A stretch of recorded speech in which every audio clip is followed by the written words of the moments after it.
Off, I want to welcome our guests today. My name's Claire Lineweber. I'm the Executive Director of the Tsai Center for Innovative Thinking at Yale. And I'm here to introduce a new video series that we've begun called the Tsai City Pathways series. Today is an entrepreneur spotlight with Joe Tsai and SnackPass. The goal of the series is to highlight the journeys along innovation pathways of recent Yale alumni and to showcase the myriad ways that they are thinking innovatively to solve problems in the world.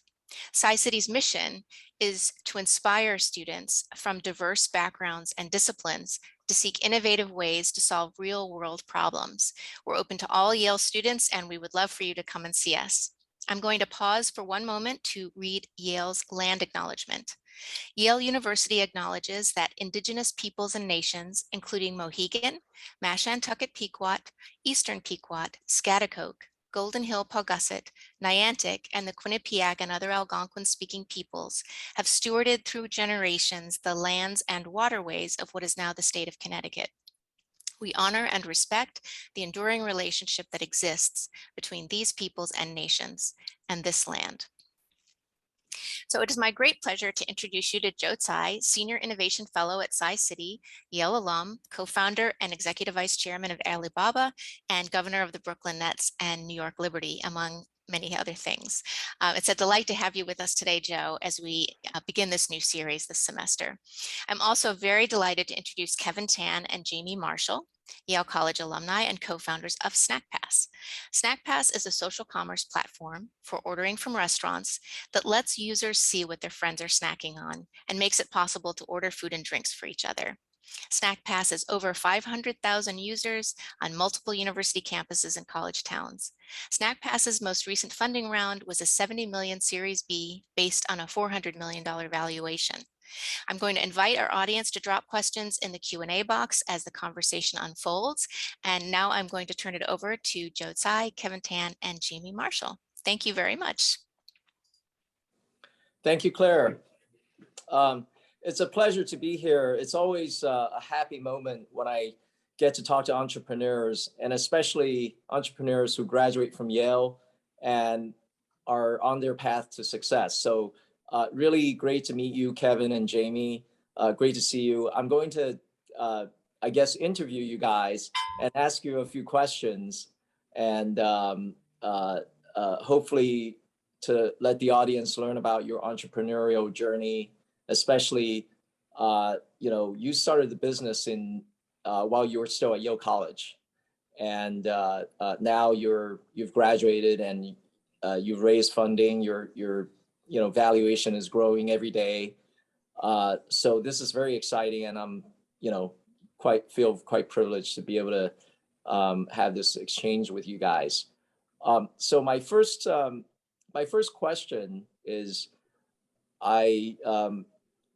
just going back from the very beginning, how did you get the entrepreneurial bug, and what was kind of the seed to the idea of SnackPass? I mean, you guys were still in college. You were like going to classes and whatever, taking physics or whatever it is. And what happened? What was the original sort of germination of that idea? Yeah, it's great to be here. Thanks for chatting with us, Joe. Got the entrepreneurial bug, as you said, like when I got to Yale, all my roommates were doing coding. I had no idea what software technology was. So that was like my first exposure. And tried a few different ideas before SnackPass with varying degrees of success. All learned a lot. But with SnackPass, the initial thought was, what can I make for my roommates and my friends that they'd be silly not to use? And we'd always order out at restaurants, and I thought, well, if you can get the same thing but like at a cheaper price, it would be kind of a no-brainer. And I also knew some of the restaurants in the area. I was friends with the owner of Brick Oven Pizza down the street. I made a website for him, so I went door to door and I said, if there's this platform we're making where people can log in with their Yale.edu email, so they're like a verified student, and sort of like a marketing platform for you. And so that's how we got the sort of initial set of restaurants. But there's really two important insights in the beginning that led to what SnackPass is today. The first is people would come for the discounts, but they'd stay for the convenience of being able to skip the line, order ahead, instead of like waiting in line and manually like vocalizing your order to a cashier, you could just skip that entire process and save time and money for the restaurant and the consumer. So I realized that that workflow is going to be deprecated at some point, and that's a very ubiquitous workflow. So it's going to be a big change. And then the second insight was it was just a utility at the time. You can order food, and it wasn't growing as fast. And you know, we had seen what like Tinder and Facebook and Snap did on campuses, how they like grew virally, and thought, well, if there's a way to harness that that virality in an e-commerce setting, that would be really cool. And we had these reward points at the time, so you can get reward points for yourself, like a loyalty program. And then it kind of clicked, like, what if you can combine those two ideas, and you don't just get points for yourself, but you get to send them to friends and collect points together. And that was also a great value proposition for the merchant to for organic marketing. So those two ideas came together into SnackPass. And then that fall, when we launched, sort of repackaged and launched, it quickly blew up. Over 80% of Yale students started using SnackPass. It's kind of overwhelming, actually. At the time, it kind of overrun our servers, and we had to build all these things so that the restaurants could actually take that many orders.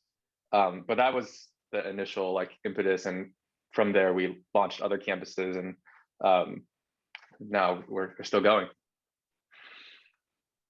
And Jamie, so how did the idea come up? Did Kevin come talk to you about it, or did you reach out to him? I mean, were you in the same college? Sure. Or college? So I was in Ezra Stiles, so go Stiles for anyone who's Go here. Stiles. And so, where's that, by the way? Nice. So yeah, a little bit about how we met. So I was actually pre-med and majoring in neuroscience at the time. And so growing up, I think I've always been interested in solving problems, and always was thinking about problems to solve. So I tried a couple projects beforehand, even in high school. And so I was doing research my sophomore summer at Yale, and I saw this flyer at a restaurant that said order ahead. And so, you know, skipping the line and waiting in line was one of those problems that I had been thinking about previously. So of course I had to figure out what was going on here. So I reached out and found it was another Yale student, Kevin. And so I reached out and just said, I'm so passionate about this. Can I help in any way? And so ended up, you know, here we are 4 years later, almost. So, you know, partnered together. And then in that fall, we tried to get every student we could at Yale on SnackPass, sign up every restaurant.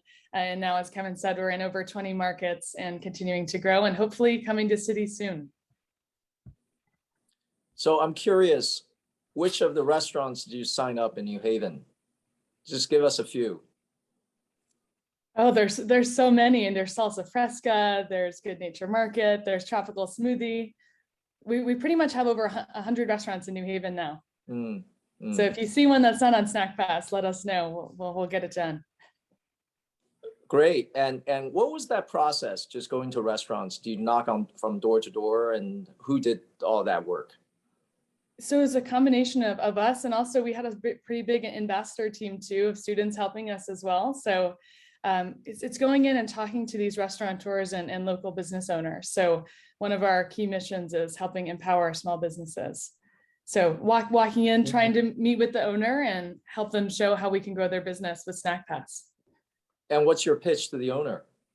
Yeah, so for them, it's helping them build their brand and their following and bring in that new business. And so a lot of these restaurants, especially in COVID, have become so reliant on these third-party delivery companies that are charging 30+%, and it's just not sustainable. Whereas SnackPass can help them grow their business organically through their existing customers to recruit their friends to the restaurant for a much healthier and sustainable price. So quick elevator. Yeah, good elevator pitch. So you mentioned something that's very important. There's already a lot of other food delivery services, and they're all connected to these restaurants, and you can order on their apps. But your model is a little bit different. Can you explain that? Can you explain how different you're from, Postmates and Grubhub and all those other apps? Yeah. So, well, first of all, the biggest difference, I guess, is they focus on delivery, and we're focusing on pickup. And the substitute for SnackPass is usually just standing in line to order. So if you're not using SnackPass, you can go like swipe your credit card. So we're kind of the market share we're going after is currently taken up by these legacy POS registers. But with respect to like delivery companies, I'd say we differentiate first by making sure that pickup experience is really great. So if you just tack on mobile ordering in some cases, if they're like busy restaurants, they'll just shut it off when it's busy. So that's kind of when you need it the most. So you gotta have to go a little deeper. Definitely the value proposition to the restaurant is we're not like cannibalizing their orders. So whereas they're willing to pay 30% commission for maybe someone who lives like 2 miles away who they don't know, they're not gonna wanna get their in-store customers cannibalized because those are people who are like, coming into the store anyway. And then lastly, I'd say the biggest thing is from the consumer experience, it's that social element where you're not just opening the app and seeing like restaurants, the same inventory you see on every other app. But the more friends you have, the more gifts you get, the more value you get from the app. And so there's those like user network effects that you get on SnackPass that you don't get on other food apps.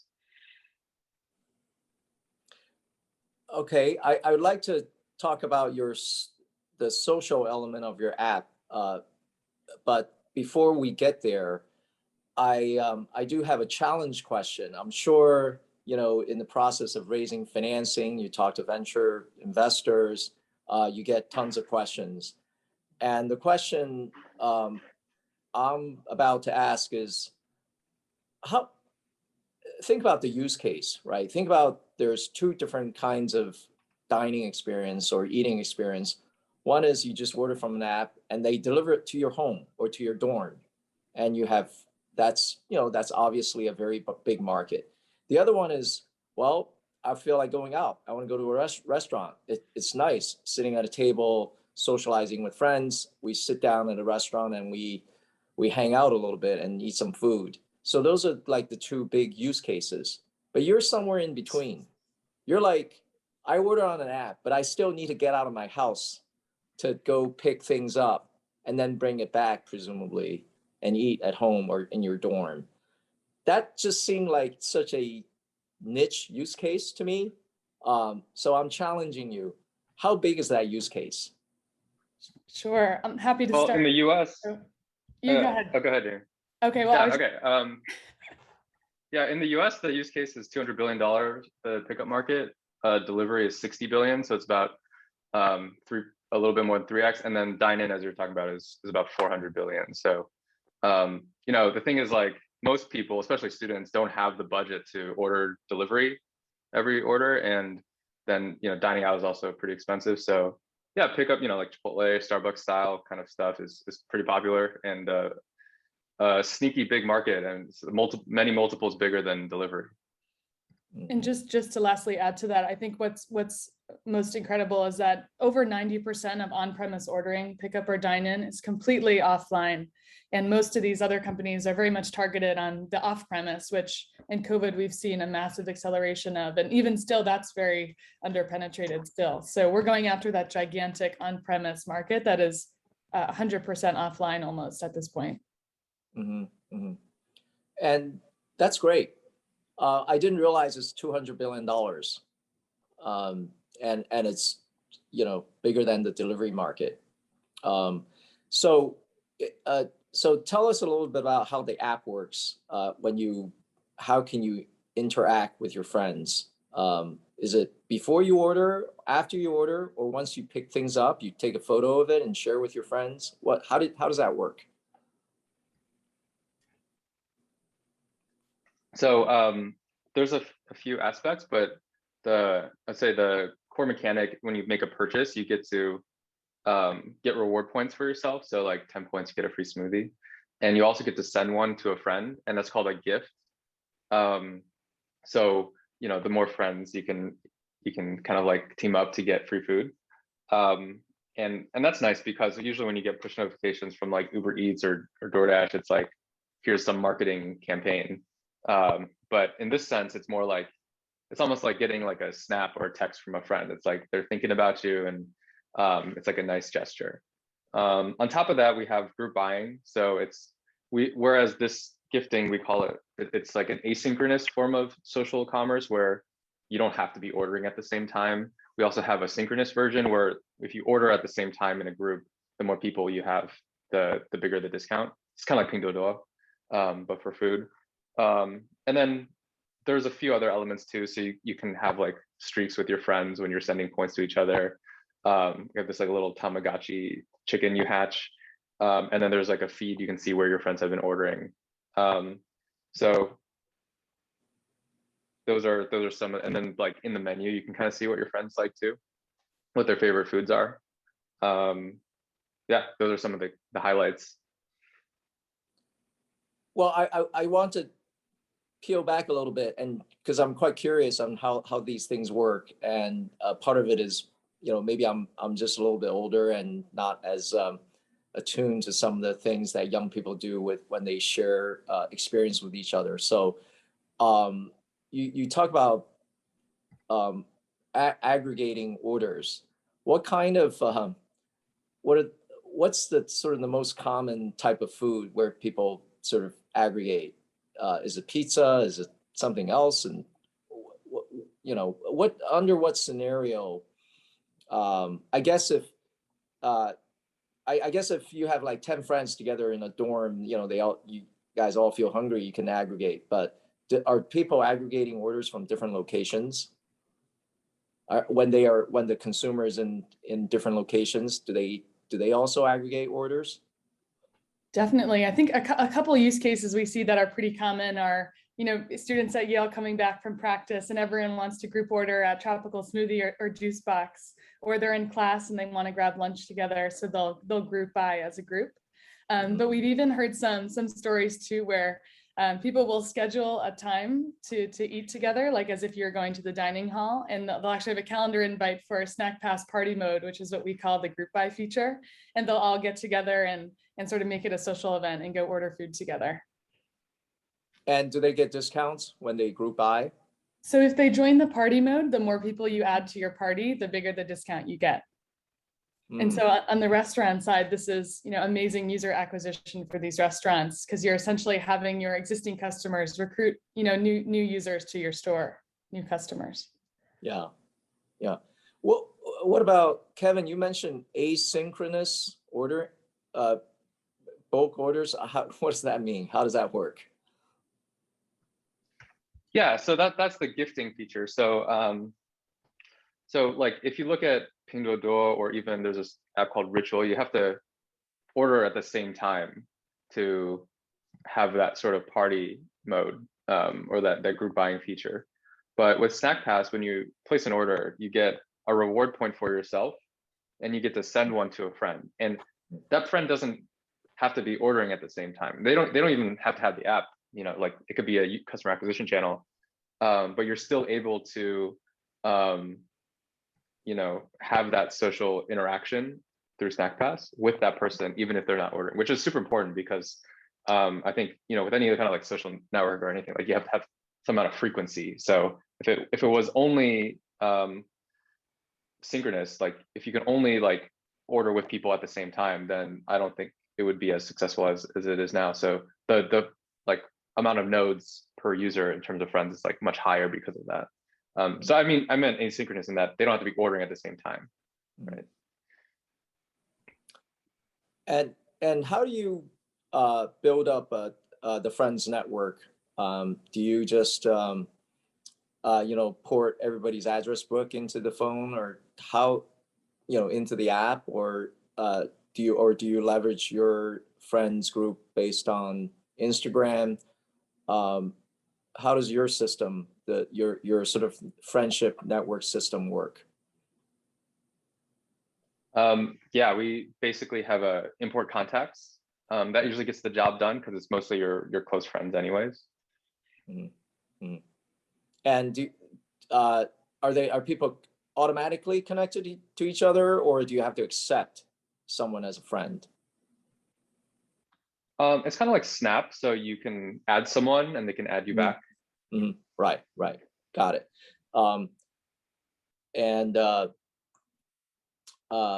So let's take a step back, and you started the business as undergraduates, right? And you continue to basically run the company, run the business. So talk about the transition from being a student running a business on campus, and now you're adults.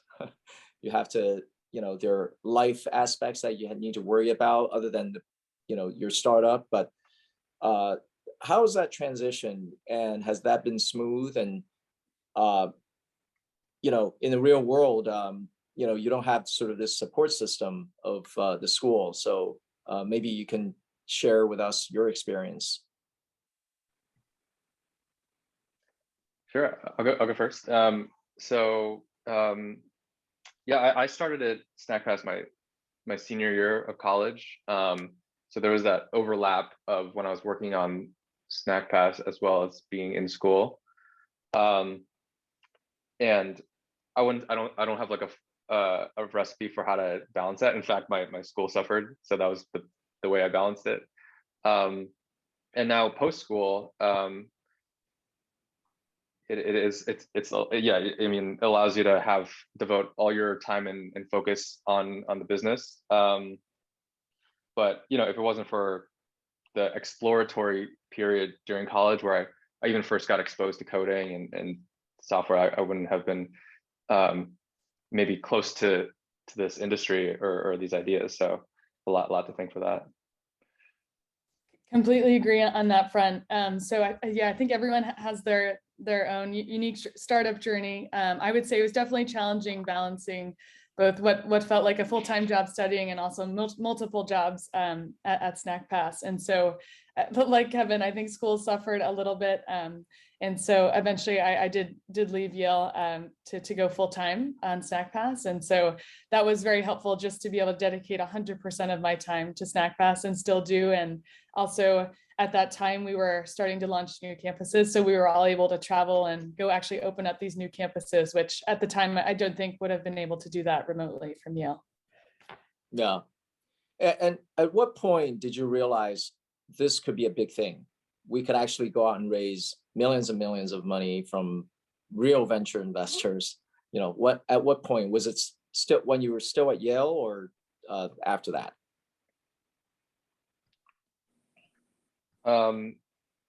I had graduated, but Jamie was in school. And it was like the fall of 2017 when it really blew up.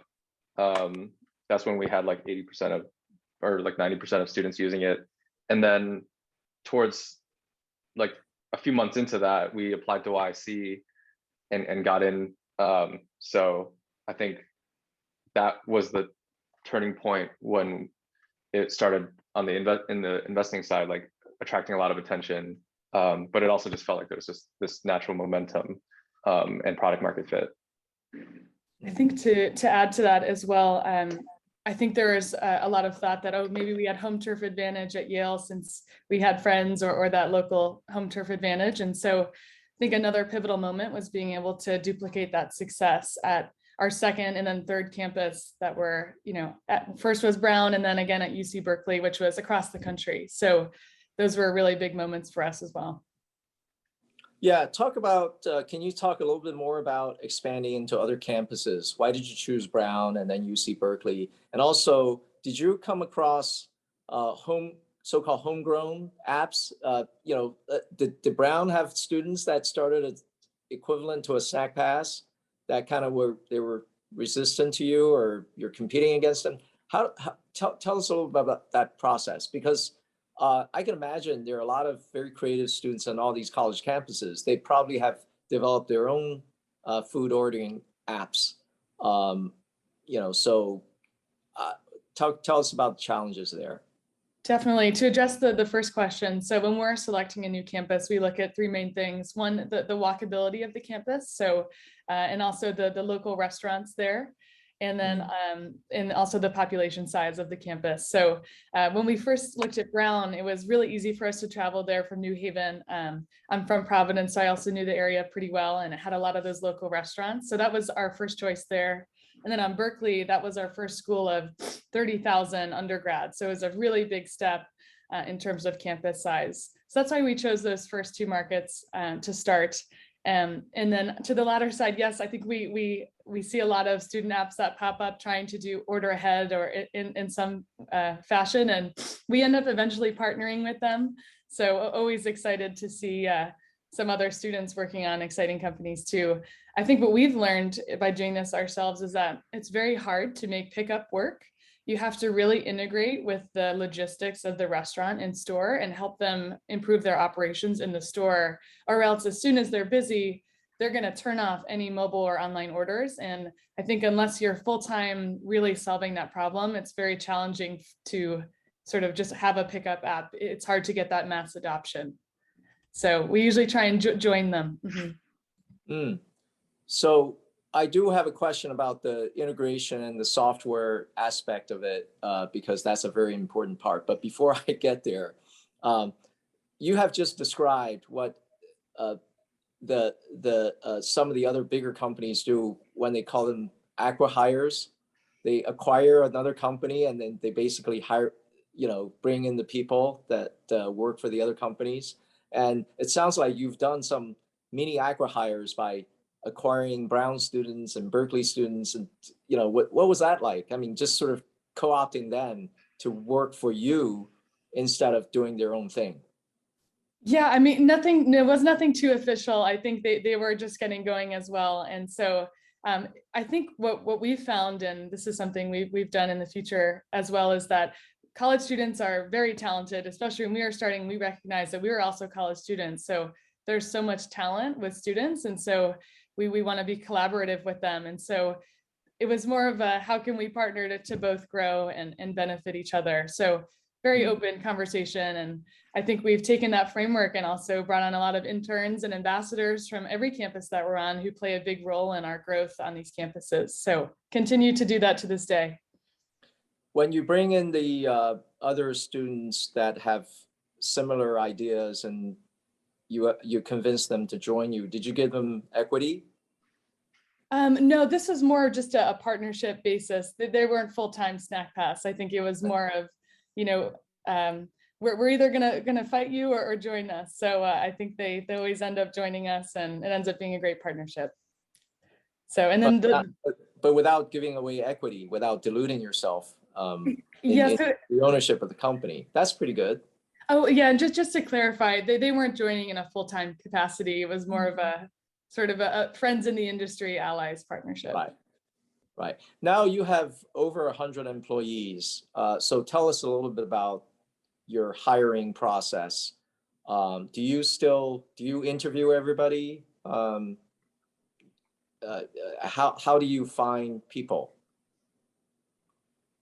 Yeah, we have 55 full-time. We have about 20 contractors, and it's our like number one priority in terms of just time and effort. So we have a recruiting team, small recruiting team.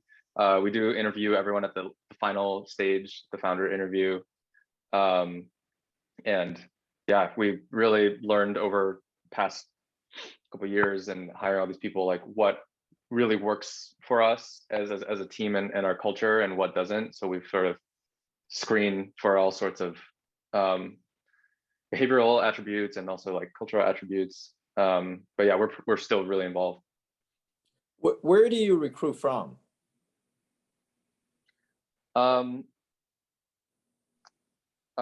Yeah, so we have a few different sources. Definitely we've had a lot of success recruiting from the campuses that we've launched at. So we have like new grads or recent grads from Brown, Berkeley, Yale, Harvard, Michigan. And then beyond that, though, we have a lot of diverse backgrounds. So, we'll hire through Y Combinator, has a bunch of like candidate pool or people interested, through some of our investor networks like A16Z, just as much like cold outreach through LinkedIn or through our network. And network referrals from people currently on the team, people they know, is a huge source too. Yeah, and you talked about culture. There are certain types of people that you look for that will fit the culture of the company. Can you talk a little bit about that? What kind of attributes are you looking for? Totally. So we have a mantra. It's humble and hungry. Look for people who are definitely hungry and see this potential. Could be $100 billion plus company, just gigantic market and a huge transformation. So hardworking and ambitious, but at the same time have a humble attitude in the sense that we're doing new things. So no one kind of knows the answer a priori. So we ask a lot of questions, gather a lot of data before making an assessment, and kind of approach things, and especially even if for people who are experienced, have a lot of past experience, when they approach the new problems at SnackPass, do they use the experience to inform a sort of ground up thinking, or do they copy and paste how they've done things in the past? And if they do the latter, then it's not really a good fit. So people who are like able to kind of think from the ground up and not just copy best practices, because a lot of what we're doing is new. It's different from how Uber Eats launched. It's different from how like Facebook launched. So and it's kind of we find sometimes it's like a natural tendency to just do things that have worked in the past. And then definitely looking for people who like to work at all levels, thinking strategically and long term, but also working at the lowest level of detail, and getting their hands dirty. It's always been a core tenet of ours. I'll just add one last one. So we also like to say that the restaurant is our office. So when we weren't working at the old SciCity building on Broadway, we were literally working with our laptops out of Salsa Fresca or Tropical Smoothie or our restaurants, staying really close and customer obsessed. Yeah. That's really important. So I think for some in the audience, they're going to be very curious about kind of the point from when you were sort of self-funding the startup, and then you got into the Y Combinator program. Tell us a little bit about that, because that's huge validation for future fundraising if you're part of the YC program, right? And was that a very competitive process? And what did you do to convince them to accept you into the YC program? And then also the next step, you have A16Z, which is Andreessen Horowitz. How is that? How did you get to convince them to invest in your business? So start with YC. Yeah. Well, so we actually applied to YC one time before and didn't get in. But it was the same idea. So the only difference was that we had traction the second time, or like a lot more traction. So I guess that's a lesson for people applying to YC that can apply multiple times. I think a lot of startups that are really successful in YC it's not just like the first time applying, so you can keep trying. So that was an interesting lesson. And I'm sure it was competitive. I think it's some 4% of the startups get in, but a lot of startups applying to YC are at different stages. Actually, some are like just an idea, some have traction. So there's never like a perfect time to apply, I guess. But the traction helped, as well as I think we got had a little better presentation. And as far as A16Z, that was a sort of preempted Series A. Again, it was a story of traction. We started seeing a lot of growth at multiple campuses: Berkeley, Dartmouth, and Yale Brown. It was just the timing was right in terms of had a sort of preemptive process and preemptive process. Yeah, preemptive process Yeah. sounds like they found you instead of you going in to pitch them, right? Tell us about that. Yeah. So, when we did our seed round, we had, we got a few people on board, like first round, and so we had a network of investors who kind of knew, kind of were keeping tabs on SnackPass as we were growing. So when we send out the investor updates every month or every quarter, you know, it would kind of create some buzz. And at the point in 2019 when we were growing quite fast, that's when, yeah, we were sort of approached to do the series. And actually, we were kind of not planning to do it at that point, but there was enough interest, and we felt like it could take us to take the growth to the next level. And speaking of gaining traction with metrics, I think that's, you know, showing investors these growing metrics is always very going to be very compelling when they see the data. So what kind of metrics do you track? Is it user numbers? Is it orders? Is it ASP? Tell us what are the 2 or 3 important metrics that you track all the time? Yeah, I would say Totally. So you go go ahead. ahead, Jennifer. I'll got name it. 3. You add the other ones I missed. So of course GMV, so revenue going through SnackPass. Also retention of the app. So I think that's actually one of the ones that was most exciting for investors, is that our month 12 retention is over 56%, and for industry standard, that's well above. So that's a huge one. You know, LTV to CAC ratio, and then also orders per month. So frequency of orders are a few key ones. Kevin, feel free to add any I missed. Yeah. Sorry, for some people in the audience, can you explain LTV to CAC ratio? Because I think that's a very important thing for e-commerce. So explain that. Sure. Yeah. So that's lifetime value of a customer over the cost to acquire a customer. And you guys have a positive LTV to CAC ratio, I assume? Correct. Yep. 4.5x at the moment, and continuing to grow. That's pretty good. Kevin, you were going to say something. Oh, I just wanted to plus one what Jamie said. Okay. So I think I like to bring in some audience participation, and I see that in the queue there's a lot of questions already. So I'm going to try to go through some of them, and let's see.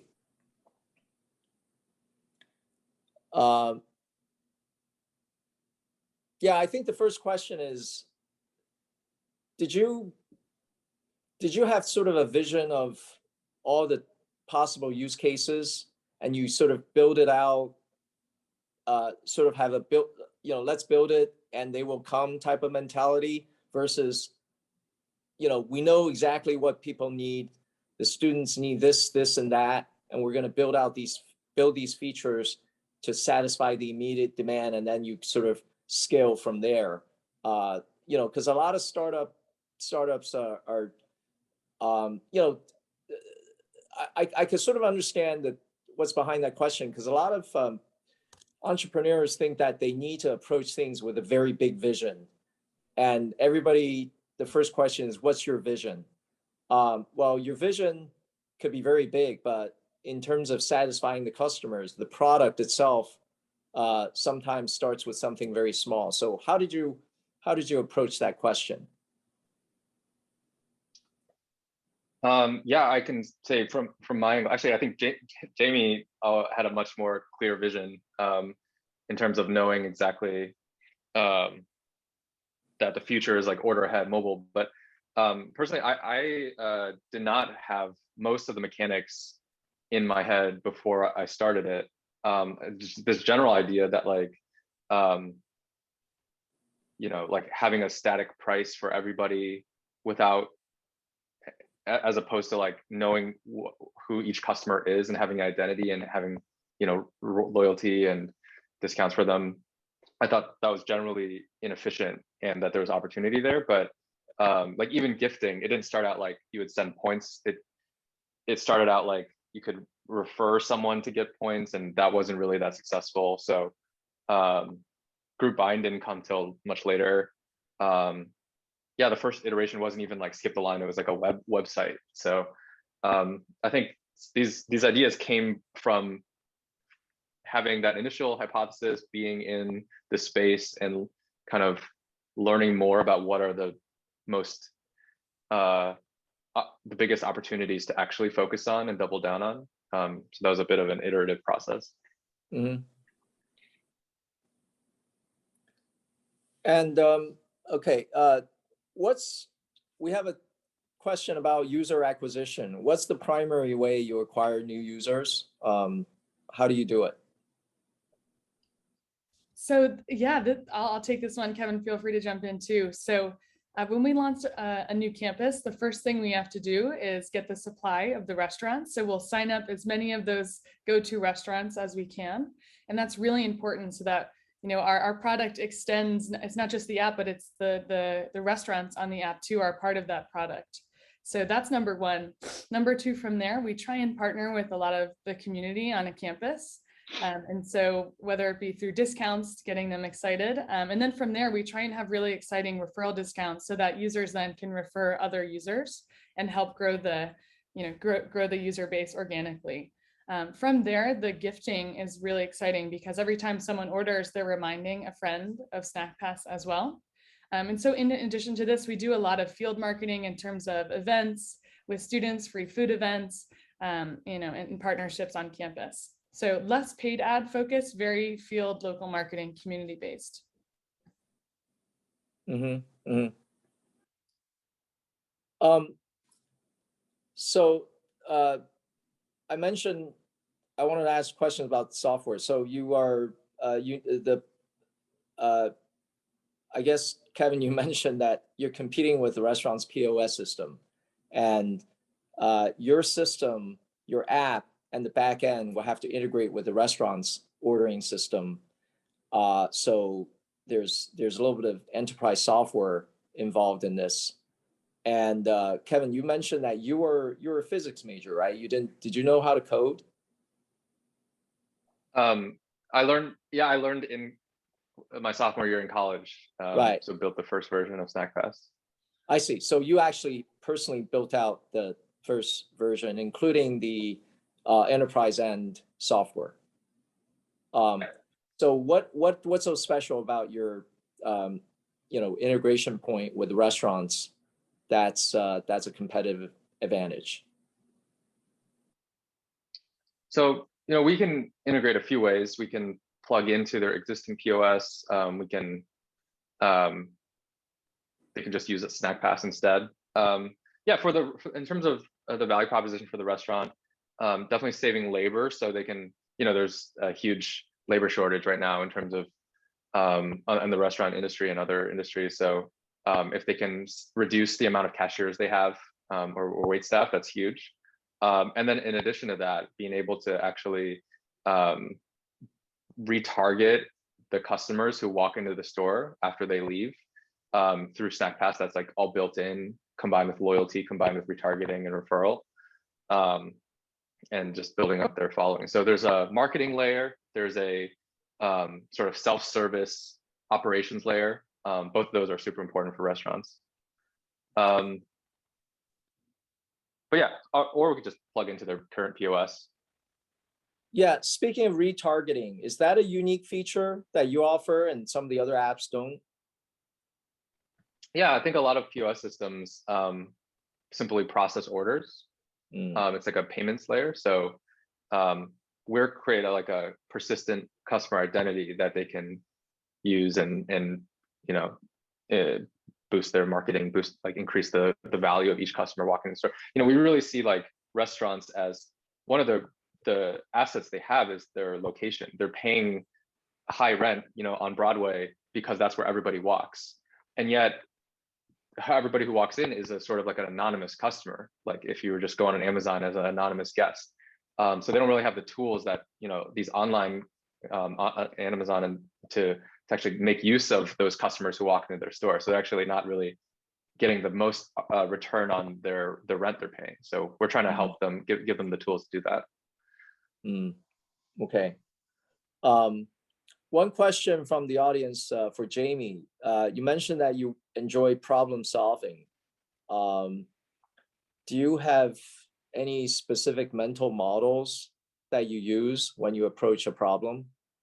Sure. I think for me and our whole team at SnackPass, honestly, is thinking from first principles is really important. And I think coming from a science background, you're taught to think that way, essentially, to break everything down into the raw data or the, what is the raw facts. And then from there, think about how you can rebuild and make it the most efficient. So I think that's absolutely number one, the way that I approach, and I think everyone on our team at SnackPass does as well.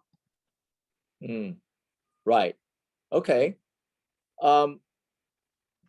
Now, just a little bit more, I think a lot of people in the audience have questions about funding and getting financing and all that. So I'll dig a little bit deeper into that question. First question is that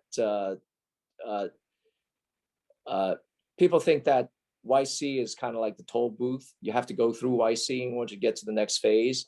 Did you think that that was absolutely necessary, or you could have gone to the VC community directly without going through YC? How important was YC? I think it's tough to answer these questions with absolute certainty, because who knows where we would be without YC. It's, maybe this and this wouldn't have happened, like we didn't hire someone, or but I would say, all thinking about the experience, there was so much we didn't know as first-time founders, and YC creates a sort of like template for some of the basic like groundwork for whether it's like incorporating or general frameworks around like product market fit. They put you into this like demo day thing to kind of like funnel all the startups into a sort of like fundraising, like this orchestrated fundraising thing that definitely helps startups fundraise. So yeah, someone said to me, like, you got to just stack the deck in your favor as a startup, because so many things can go wrong. So in that sense, I think YC was well worth it, and who knows where we would be without it. I mean, maybe we would be fine, but I think it's the outcome is so potentially huge if it does work out, that it just makes sense to stack the deck in your favor.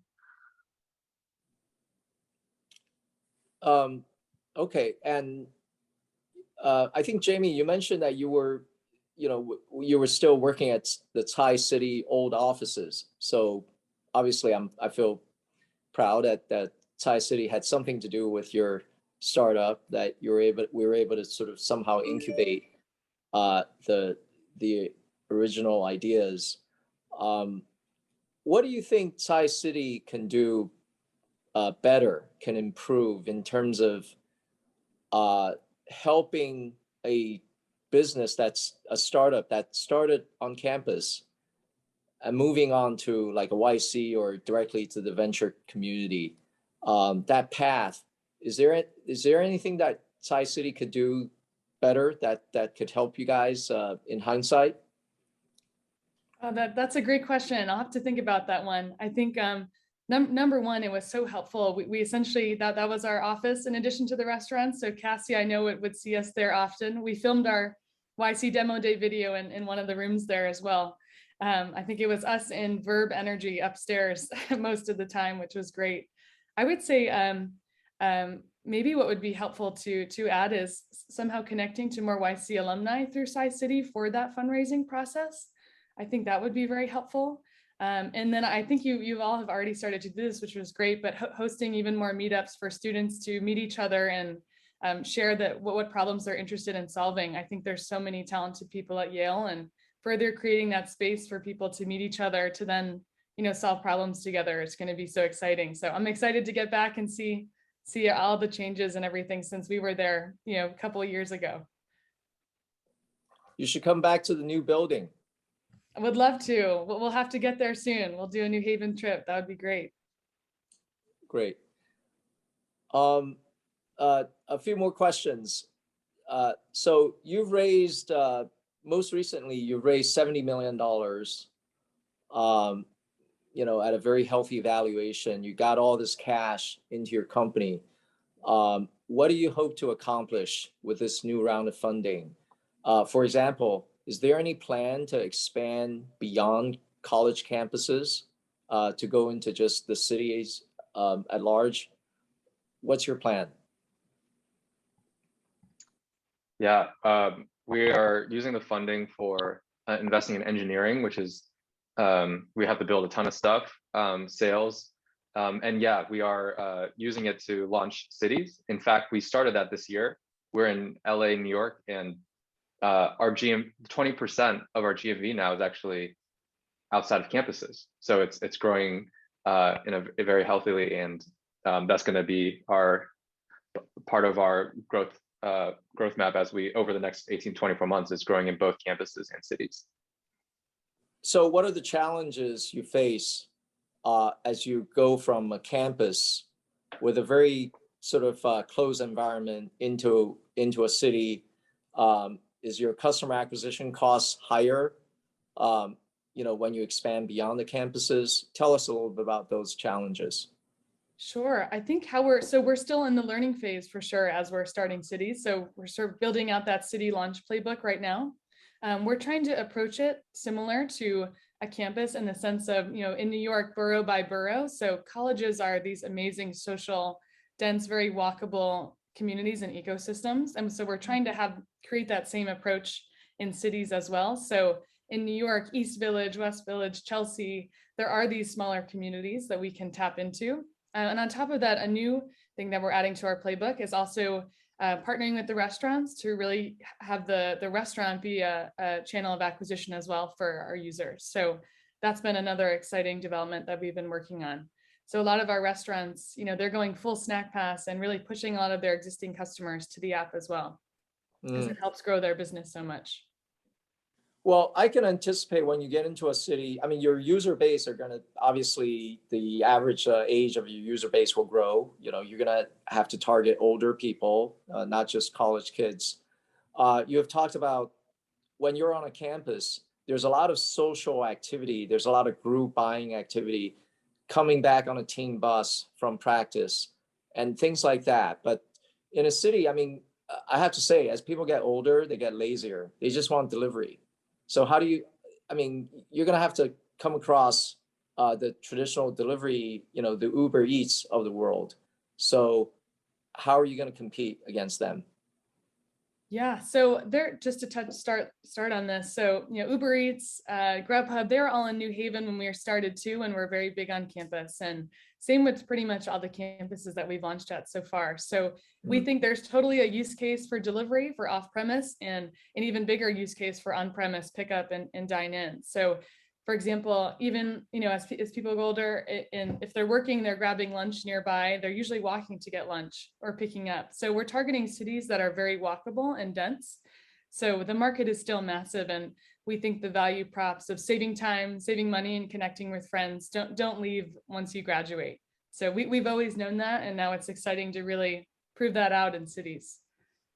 Right. So in a city context, you're going to focus on lunch when colleagues go out and grab things together, or, I would say that most of your GMV will come from sort of during the day, lunchtime, et cetera, as opposed to dinner. Sure. Yeah, that's definitely one great use case, grabbing coffee in the mornings, grabbing breakfast. And I think if you walk around, New York, San Francisco, LA, there's still massive lines at these restaurants for dinner as well. So we think, that's what's really exciting about Snack Pass versus some of these delivery companies is our frequency of ordering can be 3-4 times a day. You can use Snack Pass for every single meal. So we're really replacing, standing in line in the traditional point of sale system. So anywhere you see customers ordering in person, that's an opportunity for Snack Pass. So we're getting up to the hour with time, and I just have one last question. What keeps you up at night? What kind of problems do you worry about that could like disrupt your business? One thing, we're 55 people and growing, and all these new challenges that come with a bigger team, and it's not the biggest team, but there's like layers of management, and new people coming in have to learn our way of operating and our culture, and making sure that stays, we keep raising the bar, we keep executing when it's not such a small team where everyone kind of can implicitly know what to do. So that's certainly has been a challenge, a learning experience the past couple year, and will probably just get more and more complicated as we get bigger. Jamie? Couldn't agree more on what Kevin said. I think on my end, we have this vision. We know the opportunity is massive. We're pretty much the only pickup app that's been able to get mass adoption, even in our small campus ecosystem. So we know it works, and it's how can we scale faster? How can we, grow to every city and restaurant in the US as fast as we can? So we're always thinking about how to pick up the pace, and that's definitely what keeps us up at night as well.